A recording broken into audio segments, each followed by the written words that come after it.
Lorsque Valérie, une jeune femme de 23 ans, a affirmé parler 10 langues couramment, le juge a éclaté de rire et l'a traitée de menteuse. Ce que personne n'avait prévu, c'est qu'elle prouverait chacun de ses mots et qu'elle révélerait au passage un scandale si grave qu'il a réduit les procureurs au silence. Mais le plus choquant restait à venir, et cela avait un lien direct avec la mystérieuse mort de sa grand-mère. La salle d'audience était glaciale ce matin-là. Valérie Raynaud entra menottée, escortée par 2 gardiens qui la traitaient comme une criminelle dangereuse. Elle n'avait que 23 ans, les cheveux châtains attachés en une simple queue de cheval et des yeux qui brillaient encore, malgré tout. Autour d'elle, les journalistes pointaient leurs caméras, les avocats murmuraient entre eux et les curieux se pressaient dans les galeries. Tous voulaient voir la jeune femme qui avait trompé de grandes entreprises en prétendant être polyglotte. Le juge Gaston Moreau frappa de son marteau. Un homme d'une 60aine d'années, au visage sévère, lunettes à monture épaisse. Il regarda Valérie comme s'il observait un insecte. « Mademoiselle Raynaud, vous êtes accusée d'escroquerie aggravée. Vous avez falsifié des certificats de langue, trompé des employeurs et causé d'importants préjudices financiers. Que plaidez-vous » Valérie inspira profondément. Sa voix sortit ferme, claire. « Innocente, monsieur le juge, je n'ai rien inventé. Je parle vraiment 10 langues. » La salle éclata de rire. Le procureur, un homme maigre en costume gris, se leva avec un sourire moqueur. « 10 langues, votre honneur, l'accusée est une imposture. Elle a mémorisé quelques phrases, manipulé les recruteurs et maintenant elle tente de tromper ce tribunal. C'est ridicule. » Valérie sentit le sang lui monter à la tête. Elle se pencha en avant, ignorant l'avocat commis d'office à ses côtés qui tentait de la retenir.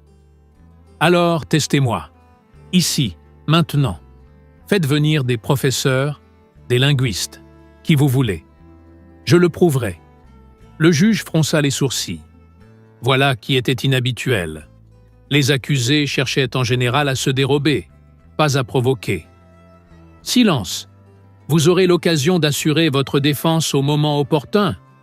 Garde, emmenez l'accusé. » Les jours suivants, Valérie fut placée en détention provisoire. La cellule était petite, humide, avec seulement 2 lits en béton. Sa codétenue s'appelait Carmina, une femme d'une 40aine d'années, cheveux grisonnants, regard fatigué, mais bienveillant. « Alors c'est toi la fille aux langues, » dit Carmina le premier soir. « Je t'ai vue à la télé. Tout le monde parle de toi. » Valérie était assise par terre, les genoux serrés contre elle. « Il pense que je suis une menteuse. Et tu ne l'es pas ? » ?»« Non. » Carmina observa son visage un long moment. « Je te crois. Tu sais pourquoi ? Parce que les menteurs ont une manière de parler. Toi, tu ne l'as pas. Tu as de la colère, de la peine, mais pas de mensonge. » Les yeux de Valérie s'embrouillèrent de larmes.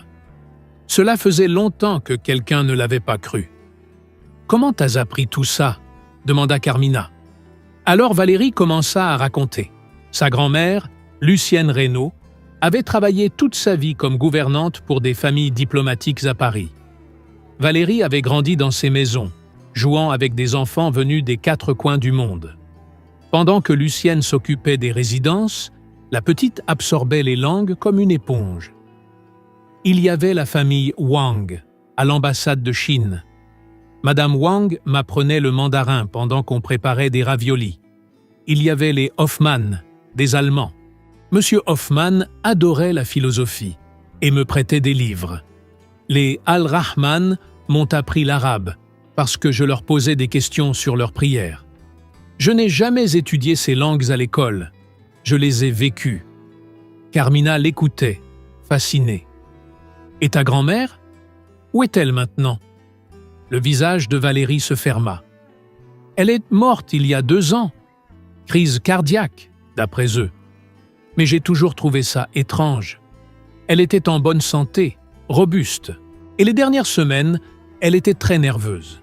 Elle disait qu'elle avait vu des choses qu'elle n'aurait pas dû voir, qu'elle connaissait des secrets dangereux. » « Quel genre de secrets ?» Elle ne m'a jamais vraiment dit. Elle répétait juste de faire attention, de ne jamais faire confiance aux gens de la haute diplomatie. Avant qu'elle puisse continuer, une surveillante frappa à la grille. « Reynaud, visite !» C'était l'avocat commis d'office, un jeune homme inexpérimenté nommé Bernard. « J'ai une mauvaise nouvelle. Le tribunal a accepté ta demande d'évaluation, mais à des conditions très strictes. Ils vont faire venir 10 professeurs d'université, un pour chaque langue. Tu devras montrer une maîtrise conversationnelle, traduire des textes techniques et répondre à des questions culturelles. Si tu échoues dans l'une d'elles, tu seras immédiatement reconnu coupable. » Valérie déglutit difficilement.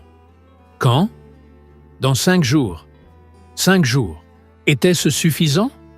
Certains de ces idiomes, Valérie ne les avait pas pratiqués depuis des mois. La peur monta, mais elle se souvint des mots de sa grand-mère. « Tu as un don, ma chérie. Les mots vivent en toi. Ne les perds jamais. » Les jours suivants, Valérie se prépara du mieux qu'elle put. Elle demanda des livres, des journaux dans différentes langues. La nuit, elle pratiquait avec Carmina, qui restait bouche bée en l'entendant passer d'une langue à l'autre sans hésitation. Mais quelque chose d'étrange se passait.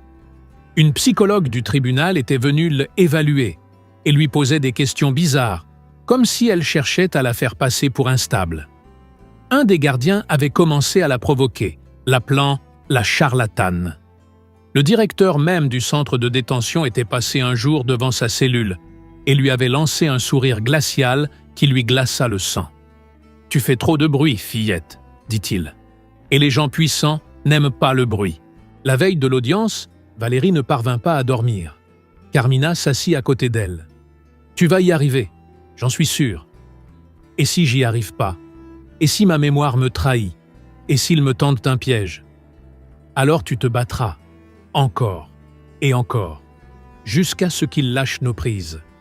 Ta grand-mère ne t'a pas seulement appris les langues, elle t'a appris à ne jamais abandonner. » Valérie hocha la tête, sentant une nouvelle détermination l'envahir. Elle ne faisait pas ça uniquement pour elle. Elle le faisait pour Lucienne, pour tous ceux qu'on avait fait taire, pour tous ceux qu'on avait traités de menteurs alors qu'ils disaient la vérité. Quand le soleil se leva, elle était prête. Les gardiens vinrent la chercher. Cette fois, Valérie n'était pas seulement nerveuse, elle était prête pour le combat de sa vie. En sortant de la cellule, elle se retourna. Carmina leva le pouce en signe d'encouragement. Valérie sourit pour la première fois depuis des semaines. Peu importait ce qui l'attendait. Elle n'allait pas reculer. Elle allait prouver qui elle était vraiment, même si le monde entier était contre elle. La salle d'audience était méconnaissable.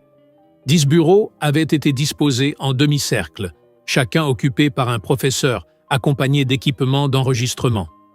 Des caméras de télévision couvraient tous les angles. On aurait dit un spectacle plus qu'un procès.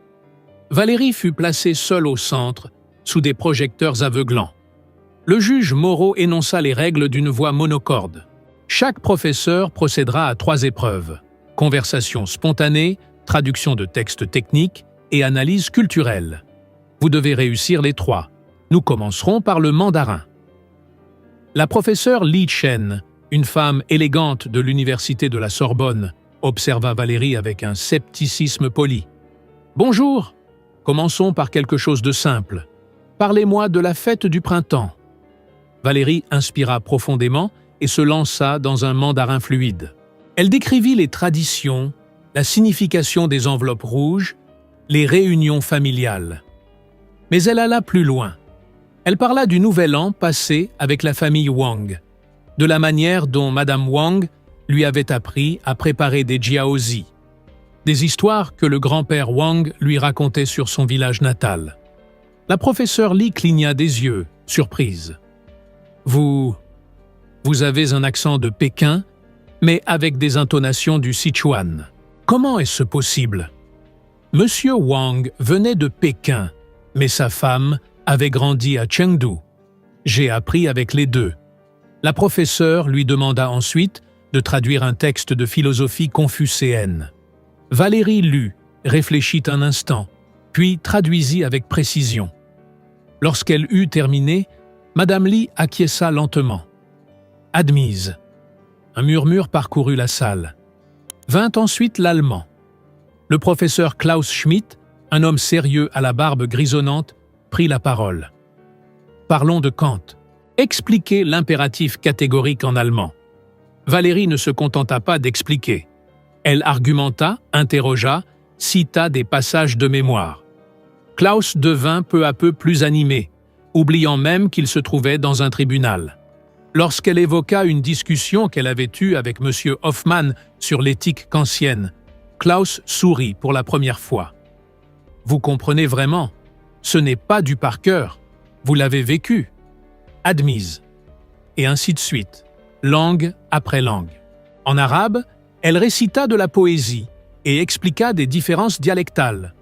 En hébreu, elle discuta des textes religieux avec une profondeur inattendue. En russe, en japonais, en italien, en espagnol, chaque professeur commençait sceptique et repartait impressionné. Valérie ne se contentait pas de répondre. Elle racontait des histoires, partageait des souvenirs, prouvait que chaque langue faisait partie intégrante de sa vie. Quand vint le tour de l'anglais et du français, elle était épuisée mais sûre d'elle. Le professeur d'anglais, un Américain nommé Dr. Patterson, décida de corser l'épreuve. Traduisez ce texte juridique sur les contrats internationaux. Il lui tendit un document dense, truffé de jargon juridique. Valérie se mit à lire, puis s'arrêta brusquement. Son cœur s'emballa. Elle connaissait ce texte. Chaque mot, chaque virgule. « Où avez-vous trouvé ce document ?» demanda-t-elle, la voix tremblante. « C'est un texte de référence que j'utilise dans mes cours. Pourquoi ? » « Parce que c'est moi qui l'ai écrit. » La salle explosa. Le juge tapa frénétiquement avec son marteau. « Silence, mademoiselle Reynaud. Veuillez vous expliquer. » Valérie se tourna vers la foule, cherchant quelqu'un du regard. Et elle le vit. Monsieur Beaumont, le directeur de l'entreprise qui l'avait accusé de fraude. Il était livide. « Il y a 3 ans, j'ai été engagé par l'entreprise de Monsieur Beaumont pour traduire des documents confidentiels concernant des fusions internationales. Celui-ci en faisait partie. Je l'ai traduit du chinois vers l'anglais, puis vers le français. Le travail a duré 2 mois. Ils m'ont payé une misère et ne m'ont jamais crédité. » Dr. Patterson feuilletait frénétiquement ses papiers. Et ce texte a été publié comme travail du département juridique de l'entreprise. Il n'y avait aucun nom d'auteur. L'avocat de Valérie, soudainement utile, se leva vivement. « Monsieur le juge, ceci constitue un cas de plagiat d'entreprise et d'appropriation intellectuelle. Ma cliente n'a pas seulement prouvé ses compétences, elle vient de révéler la véritable escroquerie dans cette affaire. » Le chaos s'empara de la salle. Les journalistes criaient des questions. Monsieur Beaumont tentait de s'éclipser discrètement, mais fut bloqué. Le juge Moreau, pour la première fois, semblait réellement ébranlé. Il regarda Valérie d'un œil neuf. « Mademoiselle Reynaud, vous affirmez avoir été recrutée, exploitée, puis accusée lorsque vous avez voulu faire valoir vos droits. » « Oui, monsieur le juge. Et je ne suis pas la seule. Ma grand-mère a travaillé toute sa vie pour ces gens-là. Elle savait des choses qu'ils voulaient cacher. Après sa mort, ils ont essayé de me faire taire aussi. » Le procureur restait bouche bée. Les professeurs chuchotaient entre eux, choqués. Le juge Moreau frappa une dernière fois son marteau. « L'affaire est classée. Toutes les accusations contre Valérie Reynaud sont levées. De plus, j'ordonne l'ouverture d'une enquête à l'encontre de l'entreprise de M. Beaumont pour plagiat, exploitation professionnelle et possible diffamation. L'accusé est libre. » On lui ôta les menottes. Valérie se frotta les poignets, encore sous le choc. Les journalistes l'encerclèrent immédiatement, mais elle les ignora. Elle devait retourner au centre de détention. Elle devait voir Carmina. Elle devait comprendre ce que sa grand-mère avait découvert. Car une chose était désormais certaine, il n'avait jamais été question de langue. Il s'agissait de pouvoir, de secret, de gens prêts à tout pour protéger leur réputation. Et s'ils avaient tenté de détruire Valérie simplement parce qu'elle était trop douée, que lui avait-il fait à Lucienne? 3 jours après sa libération, Valérie était assise dans un petit café près de la Seine, encore en train de digérer tout ce qui s'était passé. Les médias l'avaient érigée en héroïne nationale. Son visage s'affichait dans les journaux, les émissions de télévision la sollicitaient, des universités lui proposaient des bourses. Mais elle ne ressentait aucune joie. Quelque chose n'allait pas. Sa grand-mère était morte, et personne à part elle ne semblait trouver cela suspect. Une femme élégante, tailleur noir et talons hauts, s'approcha de sa table. « Mademoiselle Reynaud, je suis Margot Leroux, directrice des ressources humaines chez Duval International. Je peux m'asseoir ?» Valérie reconnut immédiatement le nom Monsieur Duval International était l'un des plus grands cabinets de conseil en Europe.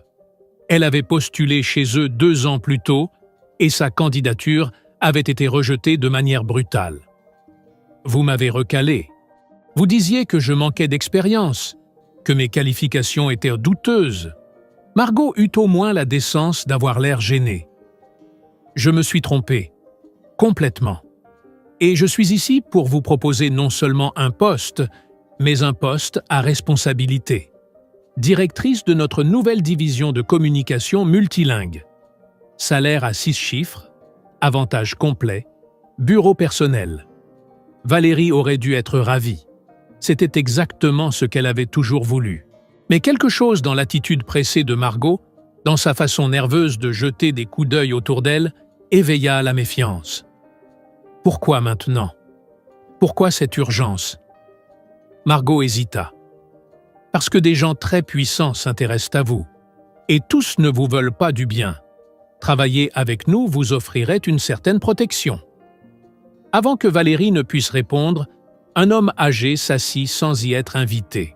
C'était le docteur Arnaud, médecin à la retraite, qui avait suivi sa grand-mère durant les derniers mois de sa vie. « Désolé d'interrompre, mais je dois vous parler, Valérie. C'est à propos de Lucienne. » Margot se leva brusquement. « Je reprendrai contact. » Et elle partit en hâte. Le docteur Arnaud attendit qu'elle soit bien éloignée. « Votre grand-mère n'est pas morte d'une crise cardiaque. Je l'ai toujours su, mais je n'avais aucune preuve. Elle a été empoisonnée. » Le monde se mit à tourner autour de Valérie. « Comment le savez-vous ? » Parce qu'elle m'a confié qu'elle avait peur. Les dernières semaines, elle m'a dit avoir découvert quelque chose de grave à propos des familles pour lesquelles elle travaillait. Du trafic, du blanchiment d'argent, de faux documents. Elle avait des preuves. Après son décès, j'ai réclamé une seconde autopsie, mais on me l'a refusée. Des dossiers ont disparu. Quelqu'un de très haut placé voulait que tout paraisse naturel. Les larmes montèrent aux yeux de Valérie. Où sont les preuves qu'elle avait? Je ne sais pas, mais elle m'a dit qu'elle vous avait tout laissé, un endroit sûr que vous sauriez retrouver. Ce soir-là, Valérie fouilla le petit appartement qu'elle avait partagé avec sa grand-mère. Elle retourna tiroir, armoire, pile de livres. Rien. Elle était sur le point d'abandonner quand quelque chose attira son attention. Un vieux livre de recettes de Lucienne était rangé de travers dans la bibliothèque. C'était son préféré, usé à force d'avoir servi. Valérie le prit et le feuilleta. Entre les pages d'une recette de bœuf bourguignon, elle trouva un papier plié, une adresse à Genève et un numéro de coffre-fort. Son téléphone sonna. Numéro inconnu. « Valérie Reynaud ? » ?»« Oui. Qui est à l'appareil ? » ?»« Je m'appelle Antoine. J'ai travaillé avec votre oncle dans la société d'import-export. En fait, c'est moi qui ai lancé les accusations contre vous. » Valérie se figea. « Pourquoi ? » ?»« Parce que mon patron me l'a ordonné. Il disait que vous posiez trop de questions sur votre grand-mère, que vous deveniez dangereuse. Il m'a menacé. J'allais tout perdre si je ne coopérais pas. Mais après ce qu'ils vous ont fait au tribunal, je ne pouvais plus vivre avec ça. Je suis désolé. Et je veux vous aider. J'ai des documents qui prouvent la conspiration. Retrouvez-moi demain. Café Montmartre. Midi. Valérie dormit à peine. Le lendemain matin, alors qu'elle faisait la queue à la banque, elle remarqua qu'on la suivait. Un homme en lunettes noires gardait ses distances, mais ne la quittait pas des yeux. Elle fit mine de ne rien voir, entra dans une boutique et sortit par la porte arrière. Elle le perdit dans la foule. Mais le message était clair. Quelqu'un voulait l'empêcher d'enquêter. Au café, Antoine arriva nerveux, les yeux constamment en mouvement. C'était un homme mince, d'une trentaine d'années, avec des cernes marquées. « Tenez !» Il lui tendit une enveloppe. « Tout est là. Email, virement bancaire, nom. Votre grand-mère avait découvert que certains diplomates utilisèrent leur statut pour faire passer des œuvres d'art volées et blanchir de l'argent. Elle avait photographié des documents, enregistré des conversations. Quand ils l'ont su, il n'eut pas besoin de finir sa phrase. Vous devez aller à Genève. Ce qu'elle a mis là-bas est la preuve ultime. Mais faites attention, ces gens ont déjà tué. Ils peuvent recommencer. » Il se leva pour partir, puis s'arrêta. « Votre grand-mère était une femme exceptionnelle. Elle mérite justice, et vous êtes la seule à pouvoir lui rendre. » Lorsqu'il quitta le café, Valérie ouvrit l'enveloppe.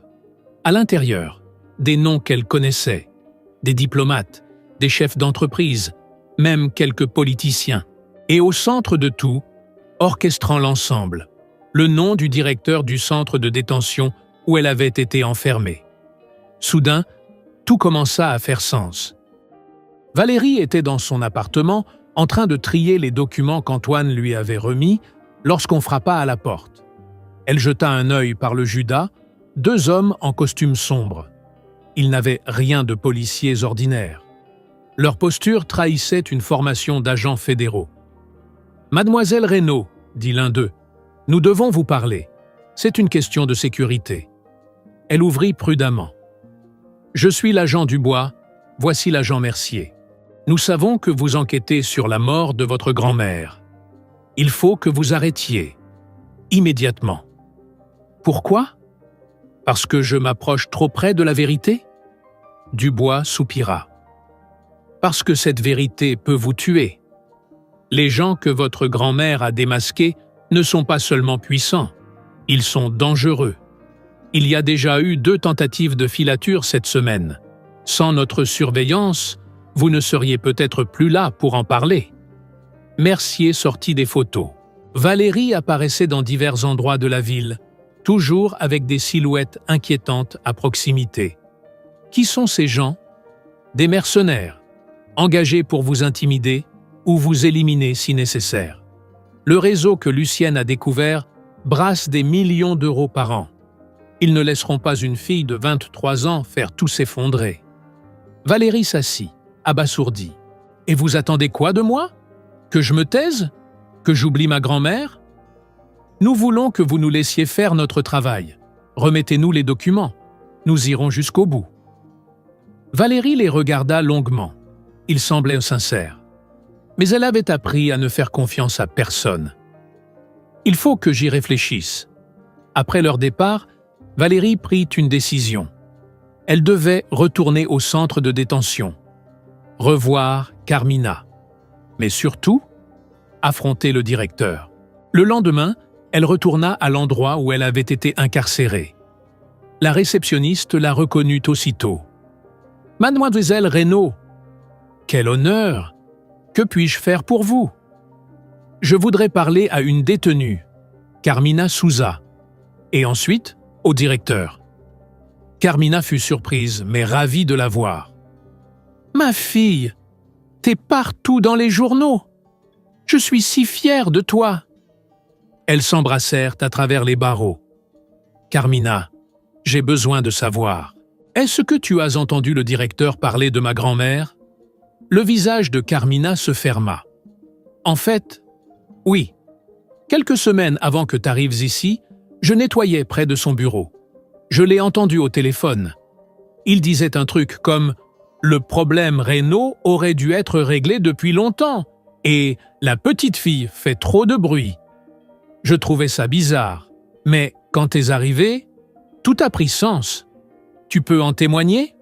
Je peux. Mais ce type est puissant, Valérie. Il a des amis bien placés. Je sais, mais je dois essayer. Le directeur Philippe Marchand l'a reçu dans son bureau avec un sourire glacial. Un homme corpulent d'une 50aine d'années, regard de serpent. Mademoiselle Reynaud, quelle surprise! Que puis-je faire pour notre célébrité nationale?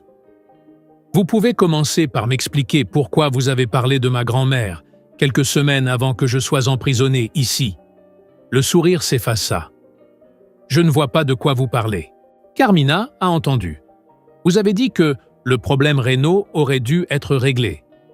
Vous étiez impliqué dans sa mort? Marchand se leva lentement. Vous auriez dû accepter ce beau poste et disparaître dans un bureau confortable.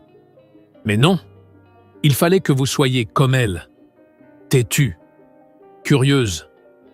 Donc, vous l'admettez? Je n'admets rien. Et vous n'avez aucune preuve. Maintenant, sortez de mon bureau avant que je vous accuse d'intrusion. Valérie sortit, mais pas avant de remarquer un détail crucial. Sur le bureau de Marchand, une photo ancienne. Il y figurait, entouré de diplomates. Et à l'arrière-plan, souriante, plus jeune, Lucienne, sa grand-mère. Valérie prit une photo rapide avec son téléphone. Ce soir-là, Valérie réserva un vol pour Genève. Elle ne prévint ni les agents, ni personne. Elle emporta seulement un sac à dos avec des vêtements, les documents d'Antoine et l'adresse du coffre. Le vol fut tendu. Elle voyait des menaces dans chaque passager. À Genève, elle prit un taxi pour la banque. Un établissement discret, ancien, le genre de lieu où les gens gardent des secrets. J'ai un accès à une boîte, numéro 1247. Le gérant vérifia ses papiers, demanda les codes notés sur le papier de Lucienne. Finalement, il la mena à une salle privée, puis apporta la boîte. « Je vous laisse seul. » Quand Valérie ouvrit la boîte, elle eut le souffle coupé. À l'intérieur, des dizaines de documents, photos, clés USB, enregistrements. Sa grand-mère avait compilé des années de preuves. Il y avait des détails sur des transactions illégales, des routes de trafic, des conversations enregistrées où des diplomates parlaient ouvertement de leurs crimes. Et au fond, une lettre. « Ma chère Valérie, si tu lis ceci, c'est que je n'ai pas réussi à exposer ces gens de mon vivant. Pardonne-moi de te laisser ce fardeau. Mais tu es forte, bien plus que je ne l'ai jamais été. Tu as une voix. Certain, ces preuves sont ta protection, ton arme. Mais sois prudente. Ils ne reculeront devant rien. Je t'aime plus que les mots ne peuvent le dire. Mamie Lucienne. » Valérie pleura. Pour la première fois depuis la mort de sa grand-mère, elle s'autorisa à pleurer vraiment. Mais les larmes furent brèves. Elle prit en photo chaque pièce, fit des copies numériques, envoya tout sur des serveurs sécurisés. Puis elle appela les agents. « J'ai tout. Les noms, les preuves, les enregistrements. On peut faire tomber tout le réseau. Mais j'ai besoin de protection. Et il faut arrêter Marchand immédiatement. » La semaine suivante, les arrestations commencèrent. Marchand fut le premier. Puis vinrent des diplomates, des chefs d'entreprise, des complices. Les médias appelèrent cela le plus grand scandale de corruption internationale de la décennie. Valérie témoigna lors d'auditions à huis clos, constamment protégée. Quelques mois plus tard, elle était de retour au café près de la Seine. Carmina, tout juste libérée, s'assit à ses côtés. « T'as réussi, ma fille. On a réussi. Toi, mamie, Antoine. Même ces professeurs qui m'ont testé. Tout le monde y a contribué. Et maintenant, la suite ?» Valérie sourit. Un vrai sourire, pour la première fois depuis longtemps. « Maintenant, je vais utiliser vraiment ma voix. Je vais travailler avec des réfugiés, enseigner les langues, donner la parole à ceux qu'on n'écoute jamais. Et je vais m'assurer qu'on n'oublie jamais l'histoire de ma grand-mère. » Elles trinquèrent avec leur café, regardant la scène s'écouler lentement. Le combat avait été long, douloureux, presque fatal. Mais Valérie avait prouvé quelque chose de bien plus grand que sa maîtrise de 10 langues. Elle avait prouvé que la vérité, même enfouie, trouve toujours un chemin vers la lumière. Et que parfois, il suffit du courage d'une seule jeune femme pour faire tomber des empires de mensonges. Si cette histoire vous a touché, laissez un like, partagez-la autour de vous et dites en commentaire ce que vous en avez pensé. Faisons circuler ce message. La vérité a un pouvoir. Ne l'oublions jamais.